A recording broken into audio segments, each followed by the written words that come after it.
కొడుకుతో సమానమైన మేనల్లుడితోనే వివాహేతర సంబంధం వద్దని వారించిన భర్తను మేనల్లుడితోనే చంపించింది. తీరా గుట్టు రట్టవడంతో తనకేం తెలియదంటూ బుకాయించింది. తమ బంధానికి అడ్డుగా ఉన్నాడని కట్టుకున్న వాడినే కడతేర్చిన భార్య సహజ మరణంగా చిత్రీకరించి అంత్యక్రియలు కూడా పూర్తి చేయించింది. నిజం నిప్పు లాంటిది, ఎప్పటికైనా బయటపడక మానదు.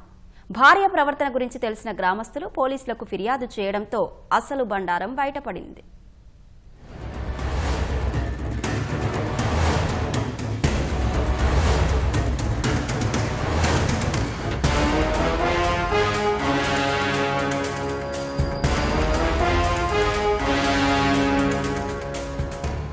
వివాహేతర సంబంధాలు మానవ సంబంధాలను దెబ్బతీస్తున్నాయి. కలిసి నడుస్తామని ప్రయాణం చేసిన వాళ్లే చంపి పాతి పెడుతున్నారు. గుట్టు చప్పుడు కాకుండా చేతులకు అంటిన రక్తం మరకలు కడిగేసుకుంటున్నారు. విజయనగరం జిల్లా బొండపల్లి మండలం కెరటంలో జరిగిన నిగిడేటి అప్పలకృష్ణ హత్య కేసులో విస్తుపోయే విషయాలు బయటపడ్డాయి.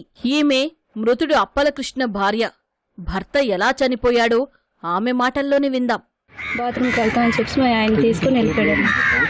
మళ్ళీ 12 అయినప్పుడు వచ్చాడండి ఇంటికి వచ్చినప్పుడు 11:30, 12 అవుతుంది వచ్చాడు. మా అయ్యడానికి మా అయ్య ఫుడ్ మంది ఎక్కువైపోయింది. చూస్తాను కడుపున్నాడు, నాకు అన్నయ్య అంటే ఆకలేస్తుంది, తర్వాత చేసుకొని వెళ్ళి మళ్ళీ నొక్కని తీసుకురాలేను, తీసుకొని వెళ్ళి తీసుకొస్తానండి. అన్నం వేసాడండి పిల్లడు. తినేసారా డాడీని తీసుకొచ్చేద్దామని చెప్పి వెళ్ళాడండి. వెళ్ళిన తర్వాత డాడీని తీసుకొని వచ్చాడండి. మా డాడీ ఎటు పలకట్లేదు అంటే ఫుల్ మంది ఎక్కువైపోయిందిరా అన్నాడండి. తీసుకొచ్చాడండి. తీసుకొచ్చిన తర్వాత ఇదేంటి పలకలేదంటే మందు ఎక్కువైపోయినాడు. మందు ఎక్కువైపోతే ఇలాగైపోతుంది.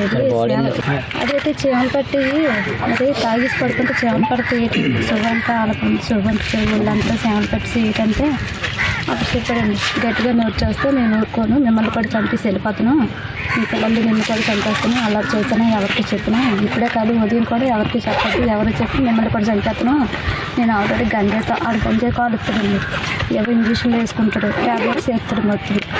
నేను నా గురించి నేను తెలిసి 2-3 సార్లు పోలీస్ స్టేషన్కి 1 సంవత్సరం అవుతుంది. వాళ్ళ ఊరిలో ఎవరినో వాళ్ళ ఫ్రెండ్ని ఎవరినో పోలీసు వచ్చాడు. ఇది గట్టిగా అల్లరి చేసి ఎవరికైనా చెప్పారంటే ఈ రోజు కాబట్టి మీ పాప హాస్టల్లో కనుక ఎప్పుడైనా దొరికితే దాన్ని చంపేస్తున్నా, నీ కొడుకు స్కూల్కి వెళ్తే నీ కొడుకుని చంపేస్తానండి. నేను భయపడి మరి నోరు ఆపలేదండి. చూశారుగా అప్పలకృష్ణ భార్య చెప్పిన మాటలు.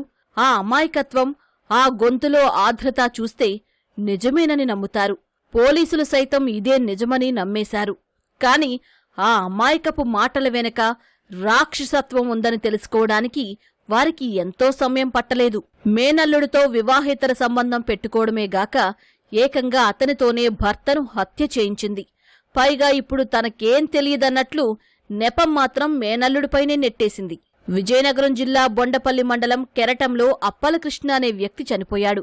సాధారణ మరణమేనని భావించిన కుటుంబ సభ్యులు రాత్రికి రాత్రే అంత్యక్రియలు పూర్తి చేశారు.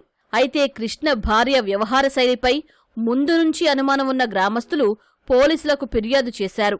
దీంతో ఖననం చేసిన మృతదేహాన్ని వెలికి తీయించి పోస్టుమార్టం నిర్వహించగా గొంతు నులిమి హత్య చేసినట్లు తేలింది. దీంతో భార్య రాజు నారపాటి సాయి చంపినట్లు పోలీసులకు తెలిపింది. ఈ విషయం బయటకు చెబితే తమను కూడా చంపేస్తానని బెదిరించాడని అప్పలకృష్ణ భార్య వాపోయింది.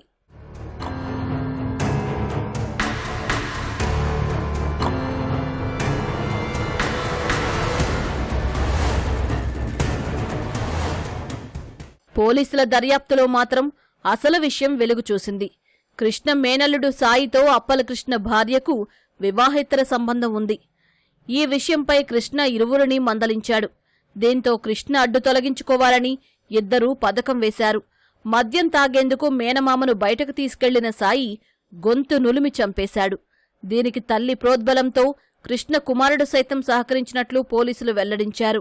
9వ తారీఖు రాత్రి మందు తాగుదామని ఈ నారపాటి సాయి అనే వ్యక్తి ఈ చనిపోయిన వ్యక్తి నిడగొట్టి కృష్ణని మందు తాగడానికి తీసుకొని వెళ్ళి అక్కడ ఫుల్గా మద్యం తాగిన తర్వాత కొంతసేపటికి ఆయనకి భయం వేసి మళ్ళీ వెనక్కి వచ్చి ఈ నిడగొట్టు రాజు జోనెల్ని మళ్ళీ తీసుకొని వెళ్ళి ఆ జోనెల్ సమక్షంలోనే ఈ నిడగొట్టు కృష్ణని చంపడం జరిగింది. ఆ తర్వాత అక్కడి నుండి ఆ డెడ్ బాడీని ఊళ్ళోకి తీసుకొచ్చి ఇంటి బయట ఆరు బయట పడుకునబెట్టి సహజ మరణంగా చిత్రీకరించి, అంటే నార్మల్గానే చనిపోయాడు, బాగోలేదు నార్మల్గానే చనిపోయాడు అని చిత్రీకరించి నెక్స్ట్ రోజు వాళ్ళ మతాచార ప్రకారం పూడ్చిపెట్టడం జరిగింది. దాని మీద మనకి ఒక కంప్లైంట్ ఆ రోజు రాత్రి ఎప్పుడైతే పూడ్చిపెట్టారో ఆ రోజు రాత్రి మనకి మాకు అనుమానం ఉందని చెప్తే దాని మీద మనం అనుమానాస్పద మృతి కింద కేసు నమోదు చేసి మరుసటి దినం ఆ యొక్క బాడీని బయటికి తీసి దాని మీద పోస్ట్ మార్టం అది చేపించిన తర్వాత పోస్ట్ మార్టం రిపోర్ట్ పైన